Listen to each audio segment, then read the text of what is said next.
अच्छा, ऐसा धोखा हमारे साथ किया, भोगोगे तुम। ये जो निकलता है ना भोगोगे, ये अकाट्य होता है। क्योंकि किसी का भी हृदय, मतलब किसी भी जीव जंतु को आप कष्ट दें और उसका हृदय आह भर जाए तो वो आह वज्र की लेखे तुम्हें भोगना पड़ेगा। वो आह किसी की ना लेना जिंदगी। कोई ऐसा कार्य, कोई आह भर करके कह दिया तुम समर्थ हो, हम तो कुछ कर नहीं सकते, और अंदर से दुखी, फिर तुम्हारी सामर्थ्य काम नहीं करेगी, मिट्टी में मिला देगी। ऐसा नहीं कि आप जो कर रहे हैं कोई देख नहीं रहा, कोई हिसाब किताब नहीं, जो कर रहे हैं अवश्य में भोक्तव्यम। बहुत सावधान। जीव स्वयं नित्य निरंतर कर्मों के जाल को रच रहा है और अपने आप को बांध रहा है। आपको मुक्त होना है, बंधना नहीं है। जीव का जन्म कर्मों के अनुबंध से होता है, कर्मों के बंधन से होता है, और उसको अपना ऋण चुकाना होता है। कर्मानुबंध ये बहुत सूक्ष्म विषय है।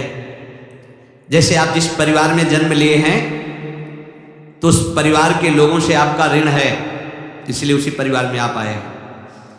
और ऋणानुबंध, उसको बिना चुकाए या बिना वसूल किए आप वहां से जाएंगे नहीं। आपको लेना है तो वसूल करना है, और देना है तो चुकाना है। ये पूर्व के जन्मों से निश्चित किया गया है। जैसे किसी के यहाँ पुत्र हुआ, जन्म से ही पैसा खर्चा शुरू हुआ, जो बड़ा हुआ तो उद्दंडता के द्वारा मार पूरे परिवार को क्लेश पर क्लेश देता चला जा रहा है। ये तुम्हारे कर्म का फल है।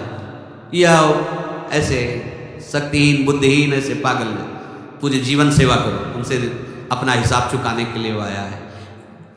अब परिवार के जो सदस्य जुड़े आके, और पत्नी आते ही पूरी हृदय में आनंद, परिवार में आनंद, और जीवन भर वो आनंद ही सुख देने के लिए उसका जन्म हुआ। वो अपना ऋणानुबंध मुक्त, और आते ही भयंकर क्लेश खड़ा कर दिया, बीच में दीवार और झगड़ा वैसा, फिर अतरे दिन मारपीट शुरू, कलह अशांति, पूरा जीवन नरक हिसाब करने आए। यहां ऋण चुकाए बिना कोई जा नहीं सकता, ऋण चुकाना पड़ेगा। किसी का ऋण वसूल करना है तो किसी को ऋण चुकाना है, दोनों काम करने होते हैं।